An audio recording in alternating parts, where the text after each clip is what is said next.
Hold on. There's so much happening right now. I think I have the video playing in the background somewhere. Hold on. We're delayed start because there's a lot happening right now. I'm trying to make sure videos are posted. Hang with us. Can you hear me? Yeah. Hold on. I'm hearing double. Do you hear double? No, I don't. Bro, I'm hearing the video. Okay. That's probably why. Problem solved. Okay. Yeah, I had to open in the background, bro. I was about to say I'm caffeinated and ready for the stream because we just got a quarterback. We just got a quarterback. We just got a safety as well. 2 huge pickups for Nebraska. Hey, guys, guess what? Welcome into the Voice of College Football, presented by your new sponsor, FanDuel. Let's go. Let's go. Welcome in. Is a perfect night to announce this. It's a perfect night. Everything happened at once. It worked out perfectly. We got the FanDuel announcement, and now we have a quarterback and a safety at the same time to go along with it. So y'all don't know that we got a packed show. A lot has happened since Friday. A lot has happened in the last 30 seconds, my friend. A lot happened right before we jumped on. So it's perfect timing for the show. And I guess the football god just wanted us to have more to talk about, as if we didn't have enough already. So where to begin? First off, shout out FanDuel. FanDuel. Secondly, let's start with Kenny Minchey. Do you want to start there? We can. We need a minute. We need to go through this just little by little. Okay. Kenny Minchey situation. Nebraska reportedly, and if you're hearing the same things that I am about the NIL, just basically was a day late and $1 short with their NIL offer. What was it? $1 million was the offer? It was a fair offer for a guy who hasn't started a single game in his college career. And he took starter money, basically. Well, like what you would get, $2 million, right? There's a report. Well, Max Olson is trying to say that, his camp told me they offered less, Nebraska. And I'm like, no, they didn't. No, they absolutely didn't, because we know what they offered Sam Leavitt, which was like $4 million. Yes. Yeah. So I don't believe that report for 1 second. Essentially, Kenny Minchey, as y'all know, was reported to go to Nebraska, and as things work in this ever-changing landscape of college football, he's now going to Kentucky, if you've lived under a rock. So obviously, Nebraska wasn't the good fit there. But I did like the Kenny Minchey. I'm not going to, twist anything up. I did like the Kenny Minchey signing initially. But now Nebraska has had to since pivot. Do you have anything on Kenny Minchey before? Because I'm really excited to talk about Colandrea. Screw that guy. We got freaking Anthony Colandrea. Anthony Colandrea, baby. Anyways, Nebraska just failed upwards. I was gonna say that because I honestly love the fit of Colandrea much better than I like. Not much better. It's the fact that he's got experience at the D1 level, stats and film on the field, and good stats at that. And he's made plays. He's a guy who's actually been a starter at the Power 5 level and been and been a pretty good one at that. Pretty damn good one. A dual threat guy still. So we still got a guy who can come in here and move the pocket and be able to run and do whatever. Yeah. In essence, I think you put it perfectly. Nebraska failed upwards here. Oh, 100%. And I was ready to come doomsday prep the crap out of the show, dude. Just a second. I saw a comment about super chats not working. So Mike, they're working. I just tested it on my phone. They are working. So I'm not sure. Interesting. So you don't have to give us. We got a FanDuel sponsorship, guys. Yeah. Let us know if you keep having issues though, so that way we can make sure we figure out what's going on. But yeah. So let's talk through it a little bit. Colandrea, how you feeling? Oh, I love it. He wasn't one of my top options, like top 4 when the initial list came out. And it's not like he's a bad player by any stretch of the imagination, but he's a darn good quarterback. And especially given Nebraska's situation right now, I like how aggressive they were immediately getting him to come visit. Hopefully they actually signed him this time. That's the big question mark. That's the word I was looking You for. cannot be in the same situation again. No, absolutely not. And I'm sure they're probably very stats too. What's that? I'm pulling up his stats too. So yeah, I think it's touchdowns 9. Because I did some research before, 30-something touchdowns, 9 interceptions, or something like that. 23-9 last year, 49-29 for his career with a 64% completion percentage, 7,500 yards, a 3-year starter, QB rating of 140, 1,200 yards rushing. It worked out perfect because I already had notes prepared because he was one of the guys that I was going to talk about today. Of course, Nebraska was in the mix for him as it was. Didn't expect us to get him right before we hopped on here. But in terms of like being up tempo and what Dana Holgorsen wants to do, like I feel like this is the areas in which I feel like he's a better fit for what we want to do than Kenny Minchey. Because I feel like he can run a myriad of the RPOs that we want to run, the options. He can do the quarterback runs. He's got a really good arm, but the thing about it is like he's pretty good with his overall accuracy and touch as well. Like he's just kind of one of those guys that, and when he runs the ball, you feel like he's like kind of what's the word I'm looking for? Like a natural athlete, if you will. You some of those guys that kind of look a little bit kind of labor when they run the ball. You can tell like he's just an athletic dude. He's a natural athlete, quick acceleration for how good of a thrower he is, believe it or not. And so I think what he's going to do is he's going to really kind of take a lot of stress. And we talked about the trenches. I think one of the things that I wanted more so than anything in this quarterback pursuit, and what I was kind of like, what I liked about Kenny Minchey is the fact that like we needed a guy who can take some stress off of the offensive line because we know how big the trenches have been. And this is the guy that we had to get somebody who can come in here and be able to take a lot of pressure off these guys, not only with his legs, but with his arm. And I think that's the problem right now is Latif was dual threat, right? And no knock on Latif. Like we've talked about this time and time again. Latif is an excellent quarterback prospect, right? But he's just not there yet with his arm. And that's okay. We like when he came in, everybody's like, yeah, but like he'll be able to help the offensive line because he can move the pocket, he can run. The problem was he couldn't help the offensive line with his arm. And that's what Colandrea gives you.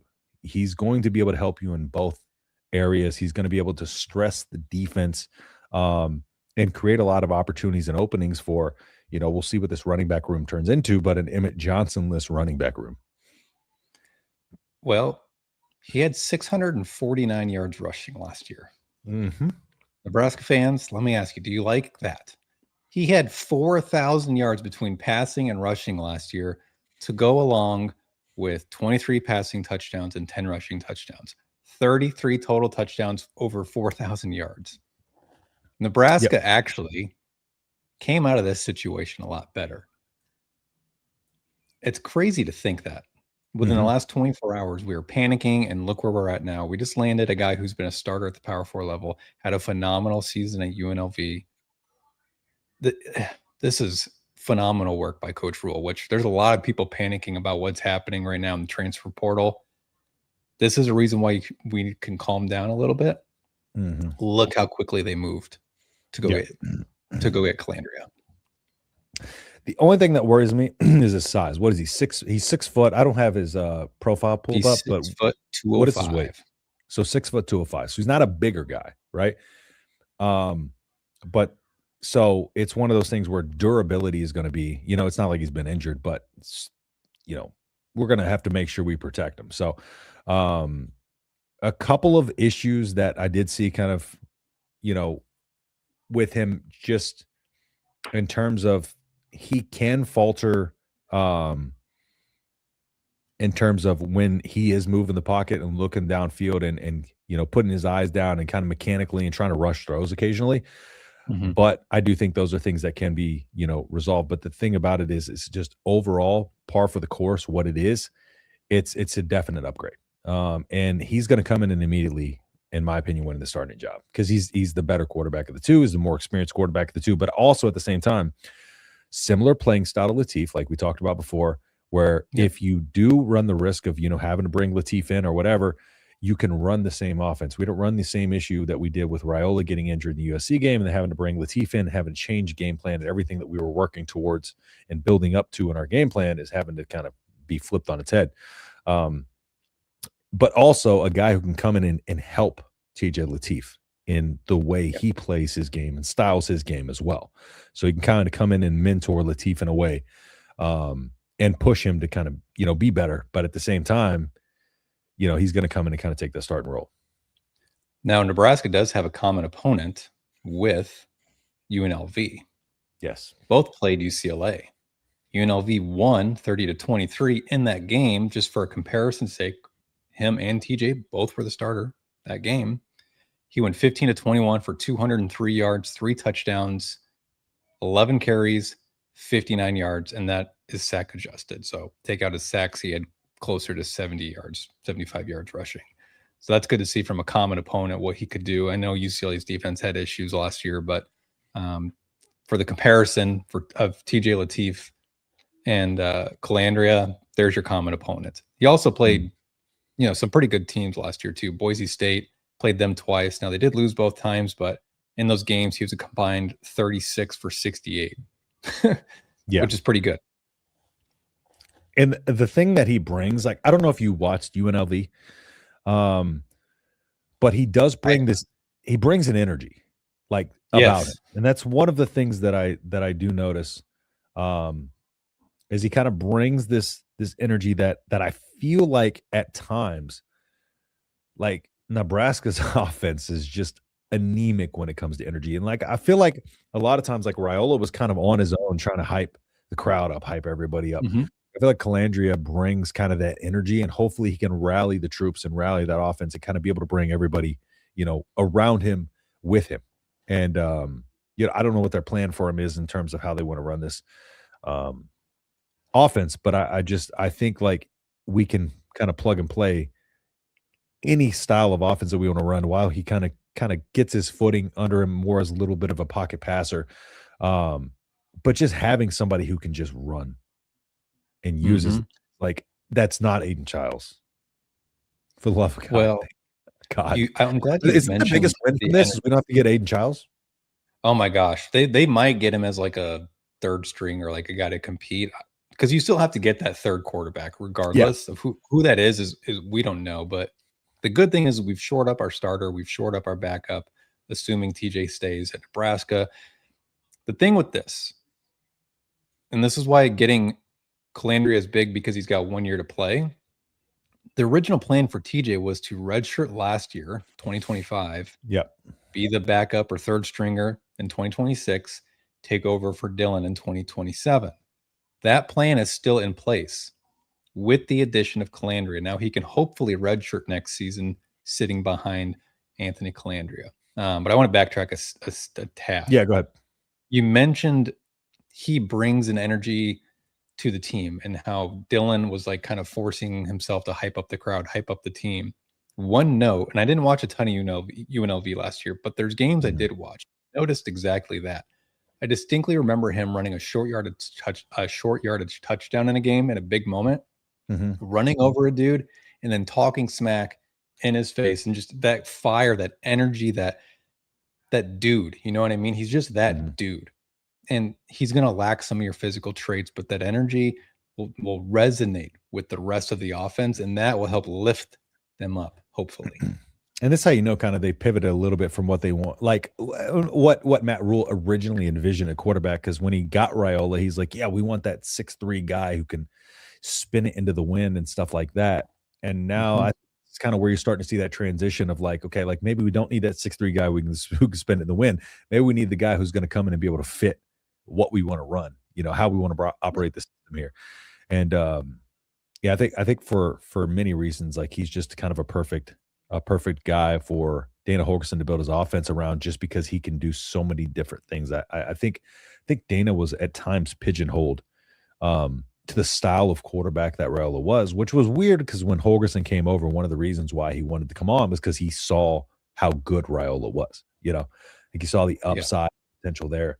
But just wasn't able to kind of tap into those parts of his game that he really kind of saw, and really kind of, tap into those parts of his game, or kind of get the personnel around him that to fit him, or we could go on and on about Mr. Rowley. I think this guy actually fits what Dana Holgerson's traditional quarterbacks have been going back to Houston and UNLV. Absolutely. And it was easy to see what you had with your former quarterback and be a little dazzled with the arm talent. And it's okay to say it didn't work. And then you actually came out ahead. Yes. You got a guy that's going to fit what you truly are, what your offense truly is. And I'm so pumped about this, dude. And help your deficiencies at the same time. I think that's another thing too, is like bringing a guy who fits what you want to do, but at the same time kind of counteracts some of the issues that we have with our pass protection. Our run blocking got better as the season went along, but our pass protection really, really suffered. And so you had to have a guy like this. You can't have him taking a lot of hits. Again, he's 6 foot. So he's not a guy you can come in here and just be like, yeah, we can't protect him. Still got to kind of build more in those trenches. But he is a guy who's going to fix a lot of the issues that we had last year with our inability to pocket. And I think he's going to be kind of what people wanted TJ to be later in the season. Kind of be that because TJ, again, needed to develop a little bit more with his arm, needed to develop a little bit more experience in that regard. But I think he's going to be able to come in and help TJ be a better quarterback too. You want to get to some of these super chats? Because I just saw a few of them come in. Yeah. I saw a couple of them. So go ahead. Click on the. We got Mike Mike's. Find it real quick. Yep, there you go. There's Mike Mike's. I know I'm in the minority. The gift ready. No, you're good. I know I'm in the minority, but I'm very concerned how this offseason is starting. We still need D linemen, something fierce. There's apparently no urgency on this. I'm losing faith every day. Here's my thing on this. I think we're seeing another transition, if you will, of the portal and how this operates. Because, correct me if I'm wrong here, but it seemed like a quick, fast, first few years, well, up until recent, fast portal, make the decision, get the player makes the decision, blah, blah, blah. Now, it seems like it's turning a little bit more into kind of NFL free agency where players aren't signing as quick, taking their time to kind of go around. Because before it was like you got to have the visits in there quick. You got to sign them ASAP. But you look around at some of the quarterbacks. Colandrea was on. This was his 3rd visit in the portal, and they're still not signed. And so I feel like these things kind of, as time goes on, it's like initially in the early stage of the portal, it's like rush, get what you can, get what you can. Now it's kind of transitioning a little bit over to like, okay, maybe there is no rush for these players. Like they're starting to learn that they're in control, right? And so they can take their time a little bit here. What sucks though is, I know I share that sentiment with Mike with the defensive line, and I'm concerned with how this offseason has gone regardless. No matter if we end up with Colandrea or not, and we can talk about that in just a second. I'm still concerned with how this offseason has gone. Don't get it twisted.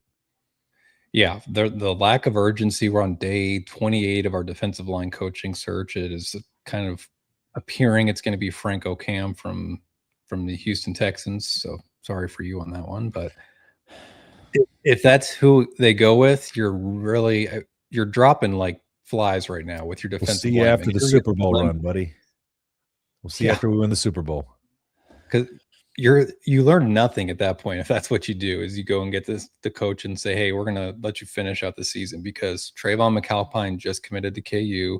You lost 2 of your defensive tackle recruits to Texas Tech in the last 48 hours. The best prospect that you have a legitimate chance with right now would be, I just drew a blank on his name. He's a defensive end from UCLA, which I personally am an absolute heck no on someone like that because he's on his 5th school in 5 years and he has very minimal production. So you're getting hurt right now by not having a defensive line coach 100%. Yeah. And you just lost Keona Davis and Dylan Parrott, which I know they're not huge players, but you're now losing people and you're not getting any people. Keona Davis is a high upside guy. You don't want to lose. Yeah. He is. So that's frustrating. So I'm with you, Mike. And I'm with you, Brian. Like, we we can elaborate this on a little bit more as we go along, but it's just like over the last few days, I've been like, where the hell are we as a program? Just because you had Elijah Robinson come in and it seemingly used Nebraska for money. And then you have Kenny Minchey come in and commit and then flip to Kentucky of all places. And that kind of really was a wake-up call. Like I'm like, where are we at? Kind of. And then at that point, it's like rules, though. Huh? What's the point of having rules? Like he entered with a do not contact tag and was fielding calls the entire time. What the hell is the point in rules? And that's kind of where we're getting to that point where we really got to figure out how to. It's the Wild West in this portal. We've known that for a few years, and I think we're starting to get to the point where we're going to need some regulation here before too long. Even then, though, when there are rules, they're still going to find a way around and break them, whatever. But you're right. Yeah, it's a do not contact tag, and next thing you know, that he goes to Kentucky. It makes zero sense. Obviously, there was tampering going on there. But yeah, it tampered too. But not to that degree. We'll just turn a blind eye to when we do it. When Kentucky does it, though, on the other hand, it's a little long. But that's the second time they've done that to us in the last 2 off seasons, which is crazy. It is. Kentucky of all teams, a basketball school. Now we're a basketball school. Yeah. Take that, Kentucky. There's really only one guy on the D line that's worth a poop. I appreciate you, AZ Husker. And Mike, thank you for the $10, man. I really appreciate you. Who, RVP? I don't know. He had a pretty lackluster year, don't you think? I think RVP has potential. Yeah. I think that's my thing. Is I'm still living on RVP's potential. I just and the fact that it seems like. Go ahead. No, you're good. It seems like we knew going into this offseason how important the D line was going to be again, and we've addressed it like we did last season. I think we've at least tried to get some guys in, but how are you supposed to commit to a school when you don't know who your position coach is going to be? Like the UCF D lineman, his number was disgusting for how limited production he had 2 years of back-to-back season-ending injuries. I'm fine with letting him walk and not paying that amount. But a guy like McAlpine that just committed to KU, phenomenal is maybe a generous word, but I think he was a very good defensive lineman, and you didn't even get him on a visit. Yeah. And he's a big body that can help you. The Notre Dame defensive tackle, probably you're not getting him, even though he doesn't have a bunch of production. The Washington defensive tackle, you can't get him on the campus because Texas Tech doesn't let him leave without signing. There's just it's hard to sell a defensive tackle to say, hey, come play here, but we don't know who your coach is, or he's not going to be here for 2 months. At this point, just get big bodies in there. Like anything. Like we don't need top of the line guys. Get big bodies in there. So that way, if you do swing and miss on a lot of these top guys, hey, we have some guys who can come in and fill these gaps and stop the runs. We're transitioning a little bit to that 4-2-5. So get some dudes up there that can come in and kind of plug those gaps, fill those holes. It's one of those things where I feel like we're trying to be too cute in a way in this portal, a little bit. And we don't have cute winning percentages or cute type money. We do have cute type money, but we don't have the combination of the two. Like teams like Ohio State's, those teams can get cute with stuff. You got the teams that win and have money. With us, like get bodies in there. And then if you sign the top guys, so be it. Now we have some depth. I just don't know how it's just a bad look to be swinging and missing and kind of the way things are going. It's just a bad look because I feel like the rest of the college football landscape looks at what's happening here and is like, yeah, they got played, over and over. The good thing right now is we just went on an absolute heater in the last hour. Yeah. Or even just today. You got Will Hawthorne, who was a 4-star linebacker. Tree Babalade.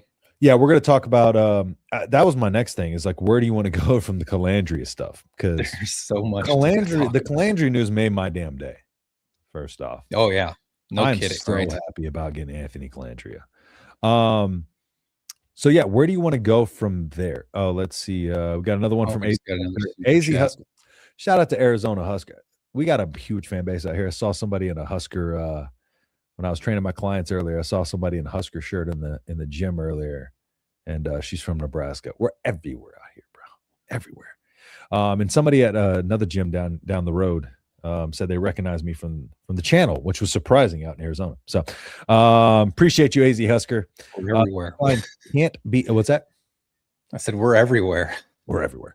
D-line can't be Nebraska nice. Get some scoundrels. 100%. Like we talked about last show. I think I talked about it where we need some guys who aren't like Lawrence Phillips level, bad, but we need some like Georgia, like I might get you a DUI level or a speeding ticket at 125 and 45.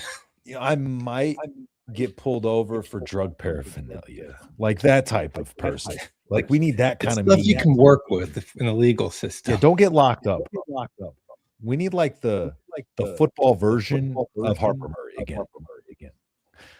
That's what we need on the deal. I'm echoing. By the way, Texas Tech has 20. You're talking about how schools are like just crushing the portal. Texas Tech has 21 portal commits right now.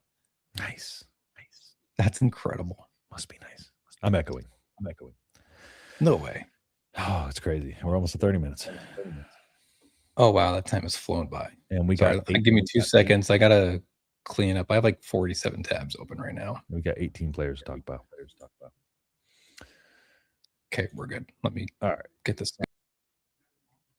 Wait, we got a safety. Yeah, we're going to talk about it very soon. Wait. I'm echoing. Hey, I saw some comments in there that were like, we got 2 safeties. That's totally my bad. I accidentally posted the other safety video instead of the Dwayne McDougal. Oh, is that what they're talking about? Yeah. Can you back on? Come back in. Really? I'm echoing worse. Colandrea committed to the Huskers. That he did. Thanks for being all of this information. I appreciate you being here, Nick. 2 commits in a row. Don't commit publicly then. Yeah. Might be wait. Testing. 1, 2. Test. There we're good. What's up, Ron T? Appreciate you hopping in here, brother. What college wouldn't go wherever for $1 million more? Well, seeing if it's $1 million more. Move on. Old news. More important things to discuss, brother. What the hell are you talking about? What are you talking about? We spent 30 seconds on it, Greg. Greg's like, I don't want to hear that for 35 seconds, bro. Move on. All right, Greg. Sorry, whatever you want, sir. God, Greg. It's always Greg, dude. So much for. I'm just kidding, Greg. How much for Colandrea? Yeah, that's my fault, Caleb. How much? I have videos in the pipeline, and I was scrambling to get it posted right before we went live, and I posted the wrong one.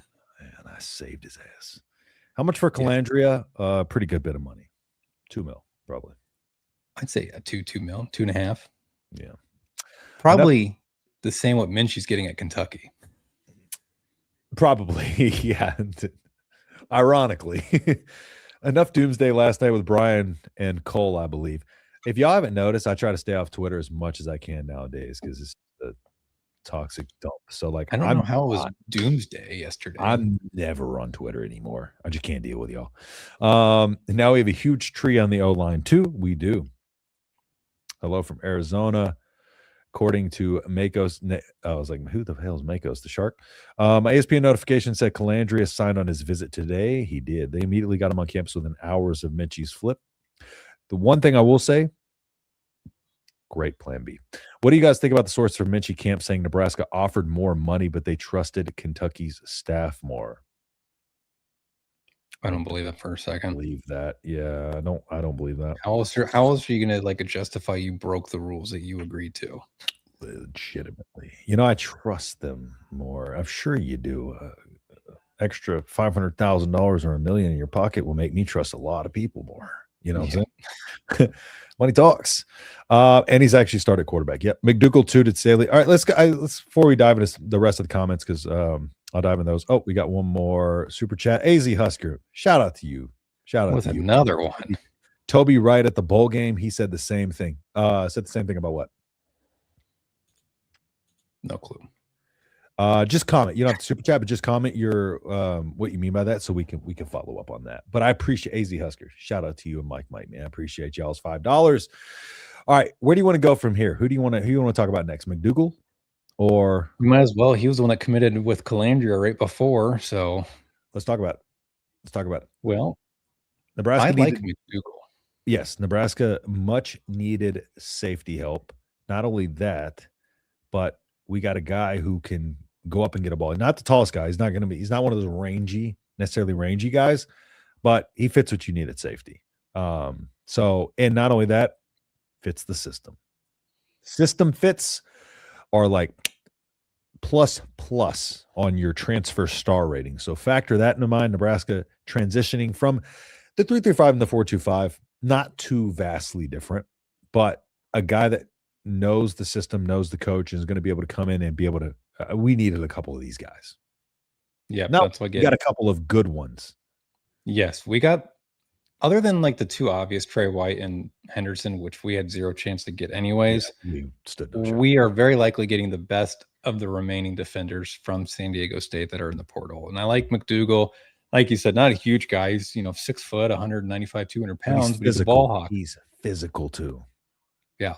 And he's a ball hawk. 4 interceptions this past year. This past year he had 4 interceptions. He had a forced fumble. He's got like 6 or 7 interceptions in his career. He's got 3 or 4 forced fumbles.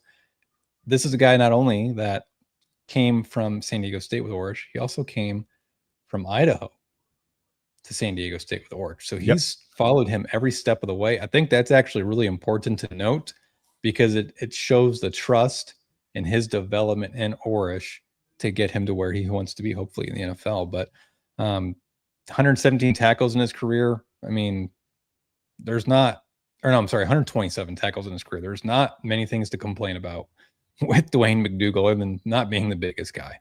Yeah. Yeah. And he plays a little bit bigger than he is. Like I said, he's pretty physical. And like you said, he's a ball hawk. He has the ability to go out and make plays and force turnovers, which Nebraska, I feel like, is just kind of at times, I feel like Nebraska's lacked physicality and lacked a true ball hawk. I feel like at times, like, especially with the 3-3-5, it's one of those defenses where if you're going, because there's so much one-on-ones in the 3-3-5 that, like, if you're going to step up and make a play, like, you almost have to ensure that, like, hey, if I step in front of this receiver, I'm going to be able to get the interception or at least get my hand on the ball. And I feel like at times that's made Nebraska's defense, kind of play a little bit scarce. 2023, we had like little turnovers because of that, barely any. 2024, it didn't increase that pace at all. So I'm hoping, this 4-2-5 can bring an injection in.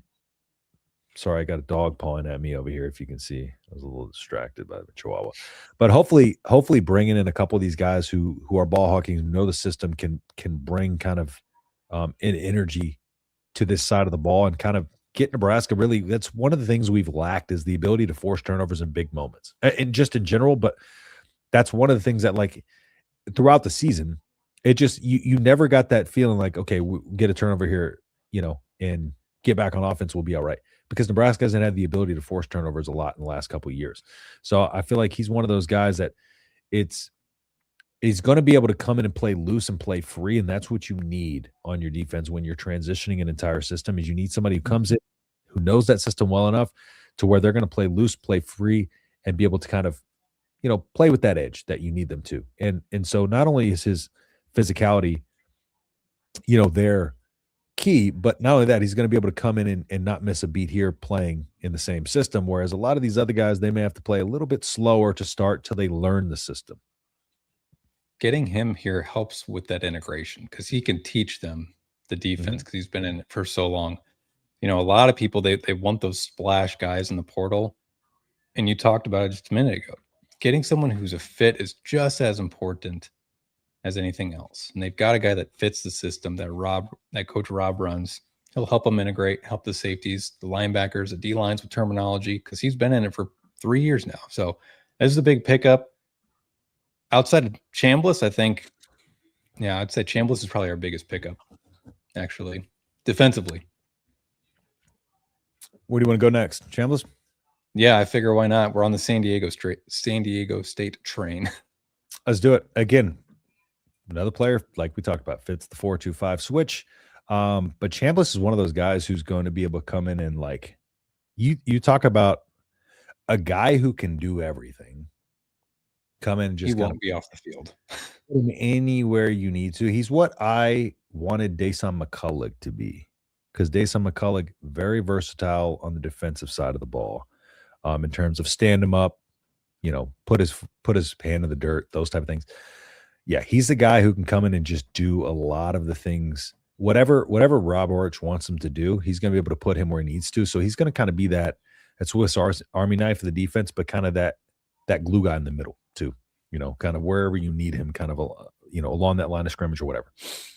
Yeah, I don't know why people keep posting his high school like profile, because it shows he's like 6'2", 6'3", 205. He's bulked up substantially. That man is not 205. Yeah, he's not 205 no more. Yeah. People keep posting like, oh, has to gain Brother, weight. I'm like, what are you guys talking about? I weigh more than 205. That dude's not 205. Yeah, he's big, 250. The best part is he has 2 years of eligibility. So hopefully you get him for 2 years. That helps with getting Vincent Shavers for 2 more years. That helps with getting Will Hawthorne, who just committed. We'll get to him later. That helps with the development of Christian Jones, Dawson Merritt, Pierce Mooberry, etc. You don't have to thrust those guys into action right away. You've got a proven guy in the second level that can help you all over the field, like you mentioned. 110 tackles this past season, 4 sacks, 10 tackles for a loss. There's not many things to not like about this, other than, I guess, he's got one, I guess, really, really good year of production. The 2 years prior were just okay production, but you typically see that third year jump being the biggest, and that's exactly what happened here with Owen Chambliss. Yeah, and I think more than anybody, Chambliss was necessary to get. Like, I think we had to get him. Again, he's a somewhat higher rated guy. But like Nebraska was really missing that kind of do-it-all player on the defensive side of the ball. Rosie, do you mind? Nebraska was missing the kind of that do-it-all player that you can plug and play. And I feel like that versatile defender is really kind of what is going to allow them to open up this scheme a little bit more. He's kind of, Chambliss is a little raw in kind of what he does, but he's consistent. He makes plays, he makes tackles. He's where he's need to be. I don't know about his pass rushing skills, so I'm gonna have to kind of like look at his pass rushing stats and kind of his win rate and stuff like that to be able to see. I don't know if you have a PFF up or anything like that. I do not. But he's a guy, when you look at his pure athleticism, like he's an athlete in every sense of the word. And wherever you put him, as long as he plays fast, plays free, again, like we talked about, he's going to be able to do in the system. You can work on a lot of kind of those raw intangibles in terms of his pass rushing ability and stuff like that too. So, there's a reason why he's kind of had the tackle numbers he has, because he's where he needs to be when he needs to be. Yeah. You want to stick with that second level? We can jump over to Will Hawthorne. Let's do it. Hey, Will Hawthorne, hey, you may have scorned us once, but at least you made up for it. But put on some linebacker in high school. Put on some good size since he's committed to Iowa State. I think did he redshirt? Yes, he did, which is huge because that helps us with preserving 4 years of eligibility. That helps with distribution of the linebacker room as well. Absolutely. So how you feel about Will? He's a developmental piece, a guy that's probably, a year or two away still. He was a 4-star recruit in high school, depending on your recruiting service, but he played in like Gilbert, Iowa, or like some small town in Iowa. Like the competition level he was facing was not great, but I know Coach Rob Dvorak loved him coming out of high school. He was pretty bummed when he committed to Iowa State over Nebraska. So I actually recall we were talking about Nebraska's recruiting, and we're talking about Dawson Merritt, we were talking about Will Hawthorne, we were talking about Christian Jones, and like that would be an insane poll for that year's recruiting class. And now you have all three of them, a little unorthodox way, coming by way of the transfer portal and a late flip, but that now is an insanely good recruiting class. It's 3 4-star linebackers from the 2024 recruiting class. That turned out to be pretty darn good for you. Absolutely. But yeah, probably a year or two away. Yeah. Now that played on both sides of the ball in high school. But yeah, he's a guy that you're going to want to come in. He's put some size on between years 1 and 2. So his playing weight should be at a position to where, like, if you need to plug and play him, you can. But yeah, if Nebraska's defense is where it needs to be, he should have an opportunity to come in and be able to just kind of learn a little bit more, refine his technique a little bit. But yeah, just kind of an instinctual guy. He's a player who plays downhill, plays fast. He's a fast guy in general, which Nebraska does need some speed on the defensive side of the ball. Something we've lacked is athleticism and speed, I feel like, over the last few years. And we gained a lot of that with these guys. He was a running back in high school as well, right? He was. Didn't he run for like 2,400 yards his senior year, 4,000? Not sure, but I know he played on both sides. I know he was running back too. Pretty dang impressive. And that's typically like what Rule gets is high-level athletes and then fits them wherever they fit. Now, he happened to be a high-level athlete who was also a pretty highly recruited player as well. Yeah. The biggest commitment for me, though, Tree Babalade or Babalade. I'm gonna let you go with that one, with that pronunciation. I think it's Babalade or Babalade. That's my best guess. There's got to be some way to find out, right? We got all this AI now. We can't figure out how to pronounce this guy's name. I'm sure there's a pronunciation on his player profile on Huskers.com or South Carolina's website, whatever it is. But I like him because he's got 15 starts under his belt. Last season, per PFF, only allowed 20 pressures all season. 1 sack allowed, or no sacks allowed. All of last season. This is what is insane about him. That actually, I think Nebraska's made it a concentrated effort to get even bigger on the offensive line because they're two linemen that they 330, 6'5", 340. Yeah, like 340. Damn, he's a mountain of a man, and he started at left tackle and right tackle, so he can swing to either side if need be. Plus, I think he was an all SEC freshman as well. 15 starts. It's exactly what you're wanting from the portal. A guy with starts in big Power 5 level, SEC level offensive lineman. He can immediately come in and make an impact for you at right tackle. Yeah. And one thing that when I was looking kind of at stuff on Twitter about him, I saw a post from back in 2023, and just his true freshman season, he had the 6th best pass block grade. And in 100 snaps or so. I think it was 95. I think I got a bookmark somewhere. I think I have it actually too as well. My Twitter notifications went absolutely nuts for the last 45 minutes, so there is quite a bit. Yeah, it's right here. Tree had the 6th best pass block grade for the season on 95 snaps as a true freshman, first in the SEC as 2023. So he's a guy who came in and immediately made some. It's not like he's one of those guys, but who came in and struggled. He's just a guy who's expected to produce and has produced every step of the way.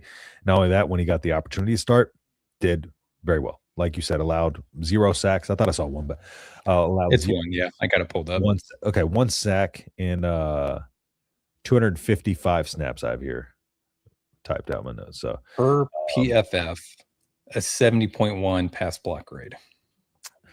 Let's talk about this line a little bit and the overall line. How are we feeling about this from left side to right side? So we got Pritchett, left tackle probably. Yep. And then solid. Evans is going to be your center. Yep. Okay. Right guard, right tackle. You got Babalade, right tackle. Yep. Right guard, left guard. What are you doing? You got Brendan Black at right guard. Brendan Black at right guard. Okay. Who gave up 0 sacks in 2025, who has 30 career starts at Iowa State and was graded as, I believe, the 3rd overall offensive guard in the entire portal. Pretty good. At left guard, you do have options, and that's the good thing. Yeah. I still think you go and get somebody. And the reason being is Gunnar Katula's had 2 bad injuries back-to-back. Tyler Kanak is dealing with an injury. And we haven't seen Gunnar Gatula at all. I'm sorry, not Gunnar Gatula, Grant Bricks at all. So I don't know what you have. Get all the linemen you can get, bro. Yeah. I mean, Mass kicks ass. You don't turn away athletic, big linemen ever. No. So I think you go out and you get another guy. I mean, it sucks that Breland committed to Arkansas. I thought he would be your starting left guard potentially. I liked, what's his name, Hayden Moore from Georgia Tech that committed to Florida. I thought he would be a good left guard for you for 1 year and then slide him back over to center because he's played both in his career. But I still think, yeah, you got to get one more left guard and probably a left tackle. Mm-hmm. Oh my gosh, Mike, another one. Bo Prabula. Awesome. Yeah, Bo Pribula or whatever his name is on Pribula, campus. Pribula. But I think he's probably booking his next flight. Might be. Yeah. But overall, I'm glad you brought it up because I was going to ask you today, like if your line looks like Elijah Pritchett, say Gunnar Gatula at left guard, Justin Evans at center, Brendan Black at right guard, and Tree Babalade at right tackle, I think that's a pretty good offensive line because Elijah Pritchett's playing the best of his career right now. Yeah, especially with Colandrea behind them. But yeah, regardless, like that makes me feel better about the line as no matter what it was going to be. But I feel decent about that line. I don't love it, but I like it. And pair that with Jeep Wade, I do think I feel much better than I did, coming into this offseason, that's for sure. And that's I want to just feel a little bit better, But I like it. I think you got guys who are proven. You got guys who have been in your system because I've talked about this before. I don't think a line is something you can necessarily patchwork unless you have Texas Tech old money and can throw $5 million per lineman. I think it's one of those things where you have to kind of have some guys who can build together. We have a couple of those guys, but then you bring in a couple pieces to kind of shore up that line. I think that's what we've done a pretty good job of. Now, the question is, what do you do at running back? Mackay? And now what? I think Nebraska gotta go. You got to go after somebody. I think Nebraska has secretly tampered with a running back who is on a playoff team right now, who is from Nebraska. He can't be on the Texans this time, at least. Oh, who might that be? Sharmar Brown. Figured. I think he's coming home. That has been a name that we hear a lot. Sharmar Brown has been a name that has been floated around these circles for a long time. It would be perfectly fitting to bring Mr. Wouldn't it? Charmander Brown in. I think he'd be a solid pickup. Oh, 100%.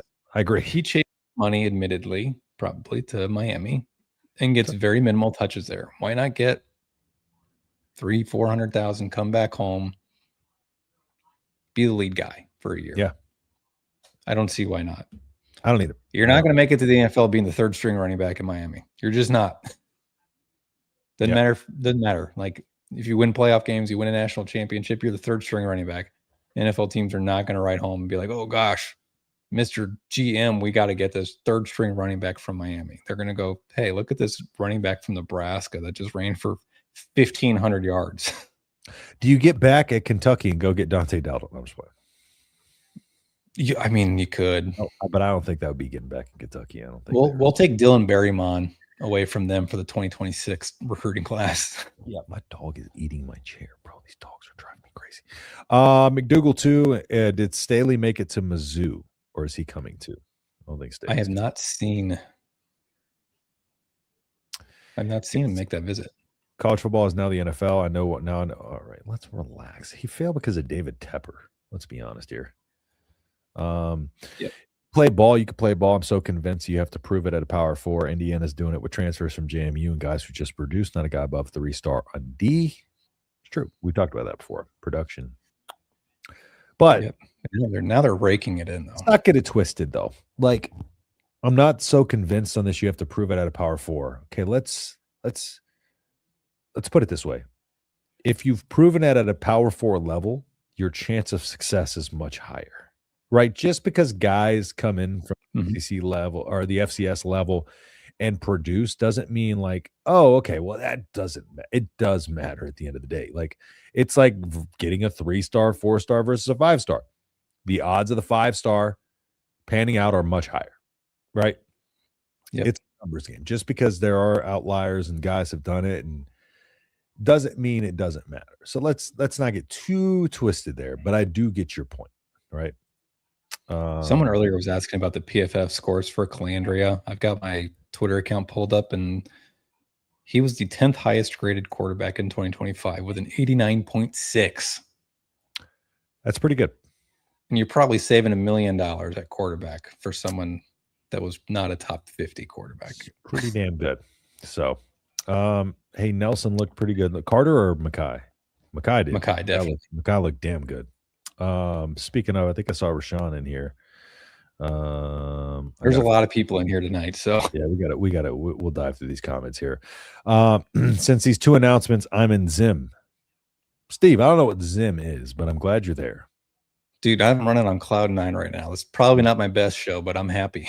It's okay. Boy, being a Nebraska fan is a roller coaster. That it is. UNLV is one of the best group of 5 schools. Yes, they were ranked. Very good. Zen mode. That's what it was. I thought it was Zen, but plus Nelson made a decent catch for big yardage as well. That he did. Guys admit it, rules out midseason next year. There's Kreger. There's Kreger. He's always in here somewhere. I started reading this before I realized who it was from. Then I'm like, yeah, that makes sense. Guys, let's sign Gilmer from UCLA. Add another weapon on the outside. I would expect that to happen. Let Kreger stay here and just leave his comments. Okay, it helps our algorithm. Rule's buyout is $71 million. He's safe through the 2027 season. Rule's not going anywhere for the next 2 years. Yeah. I do love how fast they fixed and upgraded the Kenny BS. They had no choice. Otherwise, we're about to be laughing. Stop, Rosie. You can be mad at Rule all you want, but you have to also be willing to acknowledge that they pivoted so quickly. They locked up the top guy in the portal at quarterback. They had a clear backup plan, which makes me feel so much better. Because I thought we were SOL like we were with our D-line. Yeah, exactly. I thought it was D-line coach 2.0, but we got played by a kid this time. It was looking good. I'm glad Colandrea is willing to compete. I think Holgerson is. For the people like, God, dare you call him a kid? He's a kid. Those are men. That's a kid. I'm glad Colandrea is willing to compete. I think Holgerson can go to town in planning O strategy. I agree. Colandrea is a dog that he is. Guys, I'm feeling good, but I'm not drinking any Kool-Aid nor doing a taste test. Listen, we got plenty of offseason to drink the Kool-Aid. We will get there. We will get completely drunk on Kool-Aid. No, I'm just playing.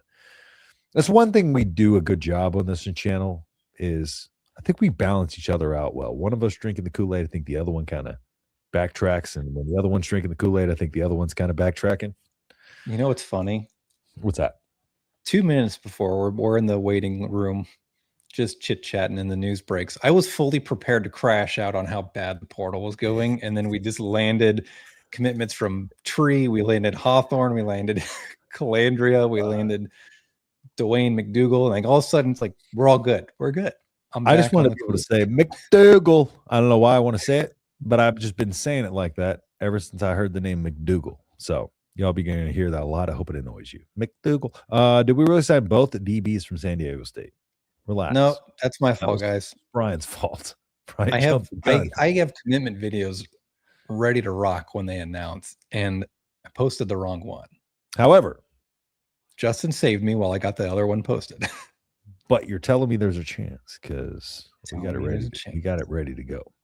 I think it's Franco Cam. Can y'all relax? All right. Can listen, can I be happy for a show without it affecting my NFL team?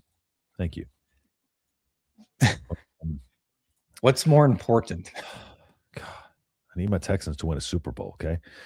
OCDH had Will Greer at West Virginia threw for 4,037 touchdowns. It was as mobile as a brick wall. Wait, Dana Holgerson. I was like OCDH. His mobile is a brick wall.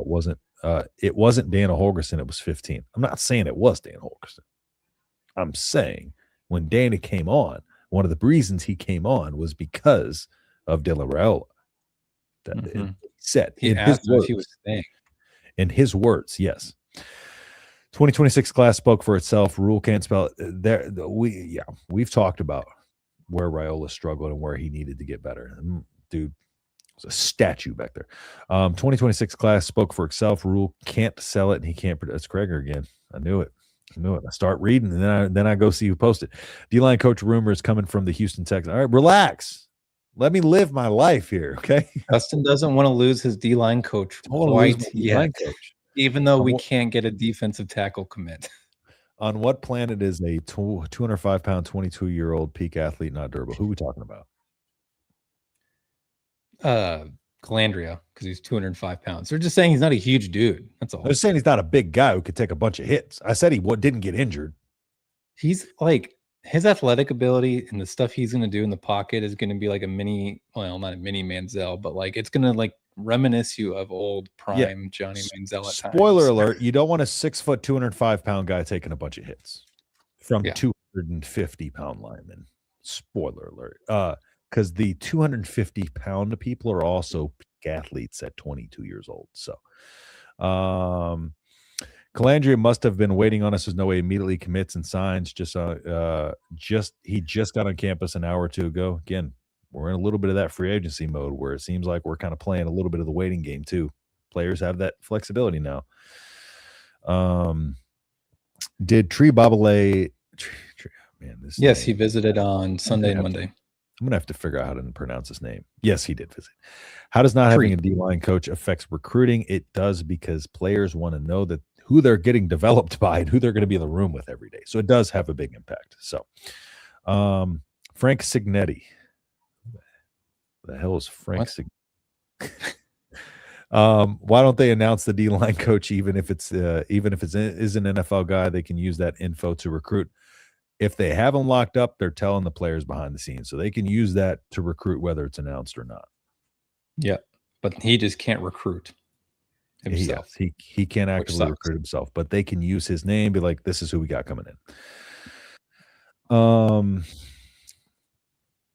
Let's see. I don't know if I missed the tape, but Colandrea is twitchy. Yes. Yeah. Exactly. I think that's the best way to put what I was trying to say earlier. Like, you can tell he's an athletic dude. He's an athlete with the way he moves. One twitchy, better way to put it. Thank you, Cole. Appreciate that. I was trying to get my notes together in my head because this kind of all happened right when we and we're kind of drunk on Kool-Aid right now. So from Cebu, Philippines, welcome back, RS. I haven't seen him yet, but I appreciate this is an international show. He was here every year, all the time last year, so I appreciate seeing your name again. Let's not be so negative. We just got some top talent in the O-line linebacker. Who's being negative? Kreger. We got the Kreger-Greg battle. I don't mind the NIL, but if you sign, I think you should have stayed for 2 years. What do you guys think?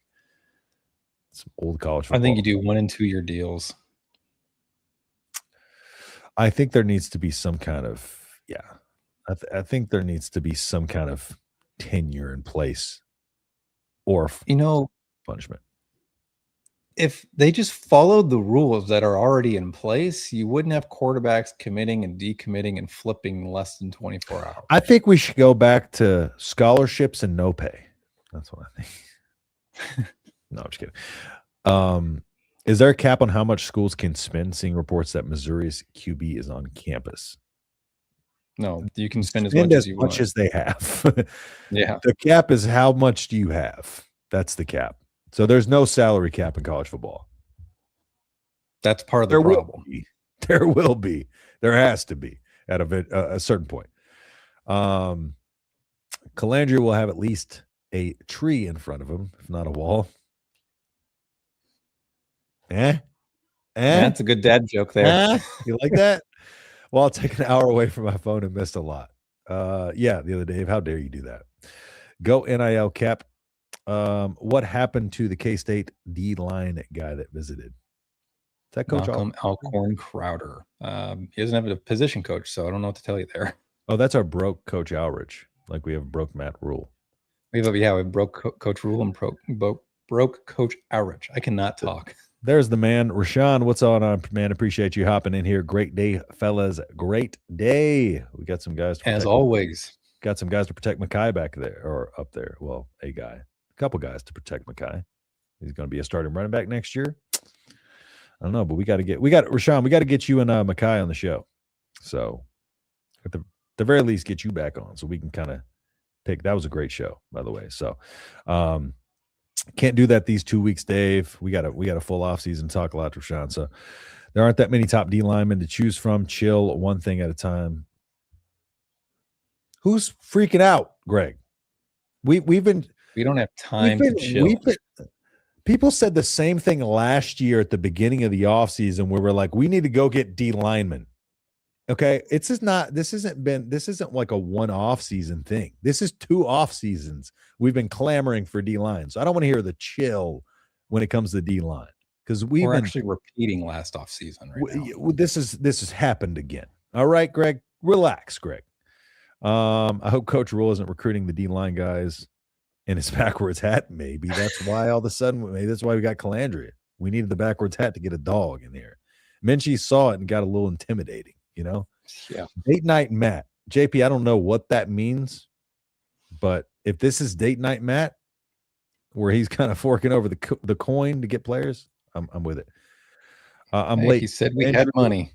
I'm late. Did Colandrea commit? Pit Snipe, you haven't found it out by now. Yes. Thumbs up. Just got another one. And we got McDougal too. Echo, that was earlier. Mekhi played a great game. That he did. Mekhi was one bright spot from that game. I'm laughing at all those fans who were losing their. Wasn't me. Admittingly, I was too. I didn't even post about it. I was like, I'm just going to let this play out. I texted Justin and I said, I hate college football. What'd I say? I said, me too. Something like that. Something like that. I hate it here. Something like that. How much roster space does Texas Tech have? How much can they spend to open up more roster spots? The answer is yes. Yeah. Can they pay the NCAA to get some more spots? Because they're probably working on it. All that money Tech and still can't win a championship yet. I like how you threw yet in there because they're just starting to spend it. They were a quarterback away though. Now they got one. Honest question. Let's say Rule doesn't work out. They built our team the right way. D-line, trenches. Do we look for an elite FCS coach or an elite D2 coach, or do we continue down the path we have with our last 3 coaching hires? Mike, get a JUCO coach. I can't start getting into coaching hires yet. How much is Latif getting? Probably $500K. More than enough. Yeah. Colandrea is the 10th. Probably more than $500K. Colandrea is the 10th best graded QB during the 2025 season. Yes, that he is. He has experience. I like to put money on horses that have been in races, not in the barn. I agree. That's it's like Greg's alter ego, G-Glot. I don't believe Minchey's camp. I just found it interesting what their sources seem to be saying. Yeah, I don't believe a lot of. Yeah, they got to control the narrative. That's why they're the ones talking. I don't believe a lot of players' camps or teams' camp. I don't believe camps, because camps' entire purpose is to make their product or whatever they're representing look better and make the other look worse. The dark video about Kenny last night is doomsday I was talking about, Brian. Well, it was also 9 o'clock at night and my kids were asleep, but okay, I don't know if it's 1.5 mil-ish. I was thinking more like 1 mil. 1.1, 1.2. Might be 1.5. That's a steep estimate. Whatever it is, we got our quarterback. D-line too soft. Yes. Did we get Anthony Colandrea? 0007. No. Yes, we did. Every signee is an improvement at every position. That's the spirit. Bring them all. They're all better. Brian said 6 or 7 fumbles. Champ list too. Oh man. Diego State transfers be equivalent to 6 JMU players. Let's all hope so. We didn't get sick though. Yeah. That guy anyways. He played with Andrew Marshall at Idaho too. That's a good pool. I actually didn't even think about that. Again, no Kool-Aid to God. Colandrea's the real deal. Vegas resident here. Can you come out? Can you flip out? Come back in. Sorry, guys. That is we usually hit the 30-minute echo. We did. Now we got the hour echo. So, testing. Okay, I think we're okay. Cool. Hits the 3 guys we're getting are violent. Yes, we got some physical guys. Thank God. If we had gotten White plus Henderson as well, yes, it would have been like Signetti at JMU. I like Colandrea. He's feisty. He is. He's a competitor for sure. Colandrea, the 10th best PFF grade for QBs, 89.6. What was Lagway and Pribula? Not 10th. I can guarantee you Lagway was definitely not 10th. Lagway's ass. Lagway is not good. Colandrea should be able to make the easy throws. Colandrea just could be a Florida thing, but he reminds me of Anthony Richardson. As a college player, I hope. Yeah. He doesn't have a deep ball, so he would be the same there, but he can run and will Dylan run. didn't either. Anyone have PFF full season grades against Pribula, Lagway, Childs, and Colandrea? Need someone to put my mind at ease. I can tell you he's going to grade out better than all three of those guys. He's 10th best. We've established that, and that's pretty darn good. Yes. Karma for Poach Wandell Robinson. Also seeing Bo Pribula's on. Oh, yeah, we already looked at that one. What do you guys think about the Desir brothers from FSU for D-line? Go spend the money. You need dudes. It would be worth trying to grab them. Just get bodies there. Yeah, for sure. And a big middle finger to FSU. And then we can tweet. We can have one of them tweet. Could have used me, guys. Yeah. Doesn't have let's see. Doesn't have a deep ball, didn't have the receptions that could get open deep. UNLV was good, but not great. You're talking about Colandrea? Well, they put up more points on UCLA than we did. We didn't have a deep ball. We had a quarterback who was made to throw deep balls, and we couldn't get a deep ball. The whole reason we got him is because he could throw the deep ball. Remember, 6'3", throw it in the wind. Can't complete it though. Rip it through the wind. Do we know if Staley can go made it to Mizzou or not? I think we already looked at that one. Brothers on the D line, the D line have worked out well for us in the past. That they have. It's one concern I have for Colandrea. Going to have a run. Sorry, my dog's whining and it's distracting me. One concern I have for Colandrea is going to have to run or dink and dunk. Tempo. He fits what we want to do with tempo. He's a running threat, so 100%. It's going to create a lot of advantage for us offensively to have that threat back there that can run it. Creates openings, makes the defense stress the defense. They have to utilize an extra body to account for the quarterback. Their safeties have to be a lot more mindful of coming back to the ball in man coverage. Like it does a lot of different things. With linebacker additions, do you see any way that Shaver switches defensive end almost like the Michigan linebacker? He's not big enough. I don't think. I think he fits good where he's at right now. Yeah, it's no question. It's going to be him and Chambliss starting together unless they get what's the kid from Colorado State? Owen Long. Yeah, Owen Long. Yeah. That kid's a freak. Long. Yeah. I love Lagway. I think his biggest issue was forcing it when he should have just thrown it away. Colandrea can run. He's not A-Mart pre-injury fast, but he's mobile. Yeah, he's got some quick bursts to him.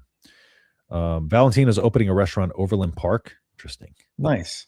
Kansas City. Coach just so much as escaping. True. What do you mean? You don't want a 5'8" guy running from the goal line 4 times? What are you talking about? That seems like it's a great strategy. I don't know what we're talking about. Makes sense if you don't think about it. Okay.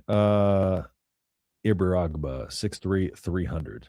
He was my player to watch, but he just committed to Texas Tech. Yep. Oil money from Tech. Exactly. Mm-hmm. They need a couple more alignment. Owen Long is visiting. What happened? That comment, did that just say Owen Long is visiting? Is Owen Long visiting? Oh, yeah, nothing yet. Don't get my hopes up. I know. I got super excited. I was like, you saw what? They need a couple more O-linemen. Happy with the O-line so far, but need more body. 100%.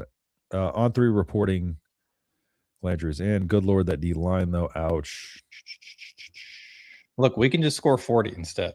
If Colandrea is better than Minchey, Colandrea is better than Minchey. Why did Nebraska make Minchey their priority target a month ago? Such a dumb cope. Eddie.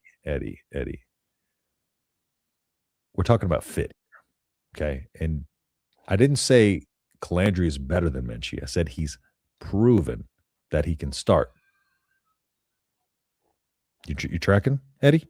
Are we good there? And play at a high level. Yeah. I don't think people listen to what we say. They just kind of comment. So I never said Colandrea is better than Minchey. I said he's proven, and we need a guy who has proven experience and starting experience because we don't have that. We have a guy That Minchey has, yes, potentially more upside. Do I think Minchey has better upside? Absolutely. Why? Because he almost beat out Carr last year. Has he started? No. What does Nebraska need? Starting experience. Okay. Fit. Word. Fit. Look it up. Okay. Has there been any smoke around Segrin back in the portal? NIL Nebraska ties could be depth 2 years later. No.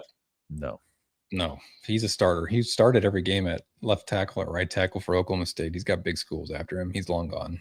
Yeah. Everybody like the video. Please drop a like on the video. We've been over 200 people in here, and I'm terrible at asking for likes. So thank you, Coach Ulrich, fake Coach Ulrich. While we're at it too, we've hit the over the hour mark. We're still sitting at 200 plus people watching this live. Oh. Shout out to our sponsor. Shout out to our FanDuel. sponsor. Huge sponsorship that we just got. So they're our sponsor now. Shout out to sponsor FanDuel. It's crazy. Rule and company found out about Minchey when everyone else did. Yeah, because they're shady. Because they were going behind his back. Minchey's not gonna be like, listen, just close your eyes and ears for about 30 seconds. I'm going to go behind your back. I'm going to tell you about going behind your back. No, of course not. To go back to that other comment saying Colandrea is a hard cope or whatever, how do we know, or how does anyone not know that Nebraska didn't say, hey, look, these are our top 2 guys. Whichever one of you wants in first, you're in. We'll take your commitment. We'll take your signature. And Minchey signed first or committed first. Eddie, hard cope D's nuts. Sorry. Anyways, shout out FanDuel. Good, huh? Shout out FanDuel. Oh yeah, we got a sponsor now. All right, my bad, FanDuel. My bad. Don't drop us. Claudia's a good pick as well. I still need Target on the outside. Basically, be what Dane Key was supposed to be. A lot of what? Yeah, I feel like a lot of what. Okay, I'm not going to go there because then we're going to get in this conversation about. But yeah, about Dane Key. I was gonna that. Had a thought about Dane Key, but I'll save that for a different show. How confident are you that Rule can coach these guys up and make them worth the money? That is a good question. I'm more worried about how his assistants can do it because they're the ones that are doing the bulk of the development. But this is one of those things like I do, again, we just need to see kind of, like you talked about, we need to kind of see the fruits of these assistants. Hold on. Pay off. Go ahead. We just got a new member. Alan, let's go. What's up, man? Appreciate you becoming a member. Coach Rob. Shout out to you. Appreciate you. Yeah, big fake Coach Rob to join Broke Matt Rule. Where's Broke Matt Rule been, by the way? Oh, there he is. There's Broke Matt Rule. Broke Matt Rule. He's shout out to him, man. He made it, man. He's more broke now that he has spent all this money on these players. He'll be all right. He's got $71 million buyout. He'll be okay. Where were we at? Let's see. Honestly, kind of lost track. It's crazy that Rule and Company found out Minchey. Okay, yeah. How confident are you that Rule? Okay. Okay. This, I'm confident, not overly confident. Does that help? I'm confident in Coach Rob. I'm still confident. Still confident in Coach Rule as a coach, but I need to see it now. Yes, we need to see something. Where did Bry B. Bad go? It's nice to hear some of the chipper come back to his voice. You mean look, Cruton makes me happy Brian. when it goes right. Sad Brian. We need Sad Brian back. Training table isn't safe if our D-line coach is OCAM. Wasn't safe with Terrence Knight either. True. LSU still hasn't locked down Levitt, by the way. They're still fighting for him. True. Cool. Are you saying we should go after Levitt? Yeah. Should we go get Levitt? Yeah, let's go drop $5 million. Got to go watch hockey, go Big Red, and go Vegas. That's Vegas Golden Knights. Yeah, bro. I need to get into hockey, but Houston needs to get a team or Nebraska needs to get a team. I can't just pick a team. I need one of those. Sorry, guys. Move wasn't aimed at you guys. Was at fans. Oh, yeah, you're good. You're good. Appreciate you, Greg. Pit Sniper saw a stat today that Sig misses on recruits a little over 10%. He has brought in 96 players the last 2 years, and 12 already left by the portal. It's all right. Thank you, Dan Mullen, for developing our next quarterback. Thank you for the super chat.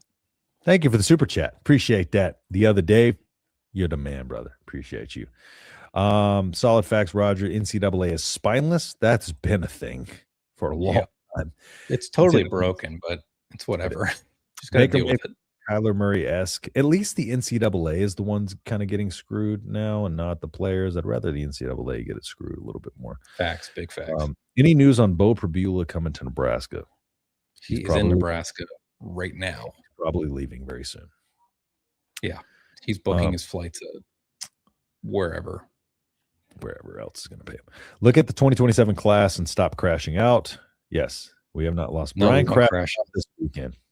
Look, I crashed out because they called that crappy foul on Michigan State with 0.1 seconds left, and then they added half inside sources from inside the Brian residence have said Brian crashed out. So we got inside sources, Brian. You can't argue that. Okay. Poor Greg, another misread, buddy. Get used to it. J-Rock does that to my comments a lot too. Listen, guys, I'm never mad. I'm only just temporarily roasting you. And then I have to backtrack because I misread the comments and it ends up roasting myself. So it happens. Happens to the best of us. Should be able to pick up a 3 and 4 with his feet instead of trying to hit someone 20 yards down the field. Yeah. No. Colandrea. Oh. And you know what he will do in a 3rd and 4, hypothetically speaking? Let's say you're on a big drive in a bowl game next season. It's 3rd and 4. Pick up 3 and 4 with his feet instead of the opposite was Raiola. So I was right. I misunderstood what he was trying to say. But what he'll do in that situation, instead of like sliding a yard short, which would be a really dumb decision to do, he'll just run the guy over and get you the first down and not make somebody get a first down on 4th and 1. So I do like that about him. Until he ends up like Tua when he tried to dive in the goal line and ended up. Yeah, just don't do that. Doing the rave again. There's still more players entering the portal, so I'm not worried. We have time to get trench guys. Any running back names to get? I'm just saying. We've had a lot of time over the last 2 years, and we haven't got him. So we have our call-in show for all these people that are in here that may be new. The call-in show's on Fridays at 7. We'll have pretty good indication of what this portal haul is going to look like by the time that show starts. Yes. So we can all rant and rave or crash out on the Husker Gutter call-in show. Yes, sir. Any running back names to keep an eye on? Charmander Brown. Broke Matt Rule, GBR, Go Big Red. Appreciate you hopping in here, good sir. Thanks, fellas, for the great info. The best show for Nebraska football information. Thank you, David. We don't necessarily try to be the best. We just want to be the best for y'all. Okay? If you think we're the best, then we think you're the best. Okay. 200 watching, hit the like. Yes, appreciate y'all. Congrats on the FanDuel sponsorship. Thank you, Pit Snipe. Appreciate you. Couldn't do it with guys without guys like you. Our Husker Gutter. Shout out FanDuel. Our Husker Gutter OGs. Man, I would have thought Seagren would have been a good possibility. Jeremiah Searles is his NIL donor. It's his NIL agent, maybe. He's his donor. Throw us a bone. Gobble, Alan. What, his NIL donor? Yeah, what does that mean? I don't know. But if he is, throw him some money. Get him over here. Yeah. Awesome chat, guys. Appreciate you becoming a member, Alan. Thank you again, brother. 15-0 Nebraska ball. Oh, yeah. We didn't even get to talk about Nebraska ball. Becoming a top. Yeah. Even almost. They squeaked it out yesterday, but it is what it is. But they were not a favorite per FanDuel. FanDuel had them at a plus 1.5 or 2.5, I believe, and Nebraska beat it. It's a tough game, but I didn't know we were plus 2.5. Yeah, it was like plus 1.5, plus 2.5, and Nebraska beat the spread. They won it outright. Nice. It's all right, Justin. I know it's hard keeping up with our context out here in a busy gutter. It's hard talking, juggling notes, and reading the comments, but we do it. Does the portal open again before the season starts? Yes. No. There's one portal window now. That is it. Oh, never mind. Means Seagren gets paid by Searles for the NIL. They did a big announcement about it right before he entered the portal. Ohio State was 2.5-point favorites. Yes, they were. They were. Oh, yeah, that's right. I'm an idiot, bro. It just hit me that I'm like, I just said yes, just like there is one portal window. My bad. That's on me. Yeah, one portal window. One portal window now. And I was just kind of lost in the sauce over here reading these comments. And I think that's all of them. Yep, that's all of them. So All right. Well, guys, thank you everybody for tuning in to the show. Anthony Colandrea is a Husker. Nebraska has a quarterback. We can stop panicking for now. We'll move on to panicking about the defensive line. But Nebraska has a quarterback. We got some defensive guys. We got a couple of guys from Ulrich's system already coming in here. We got a physical safety guy who can go out and make you plays. We got a linebacker. We got the portal's starting to move in the right direction, which we needed some good news out of over the last couple of days. Yeah. We need some good news. The ball is finally starting to roll. We needed some. Now, what can we do with said momentum? So, it means Segrin gets paid by Searles for NIL. They did a big announcement right before he entered the portal. Gets paid by Searles for NIL. I have to look at that. That doesn't make sense to me. Well, Nebraska football account officially posted Will Hawthorne's signing. So Let's go. He has signed a deal with Nebraska. Mr. Mitchell, have not posted anybody else though. I need to look into this because now I'm curious on this. So my apologies for being ignorant to that. So OSU was 2.5-point favorites. There's one portal window. A bunch of big receivers just entered the portal in the last 20 minutes. I will say I appreciate the 330-pound additions. They're going to push them boys. It's true. Oh, yeah. I think our line's in good shape. I think Nebraska, just to wrap it up, has done a pretty good job plugging immediate needs except for defensive tackle. Yes. They filled every hole except for defensive tackle. Yep. Like major hole. All right, guys. Well, I appreciate everybody tuning in. Thank y'all. Friday, we will be here for our call-in show. So y'all get ready for that. Call in. Let us know your thoughts. We're going to be here. Wait for it, Brian. Friday at 7 p.m. Central. Oh, damn it. You kill my shine there, bro. I was going to get the time zone right and everything. Just in case you didn't get it right. Y'all tune in for that. Y'all can call and talk about anything that you want, whether it be the portal or anything. Just make sure FanDuel's at a drop us by as a sponsor. But if I haven't done that by now, then we're good.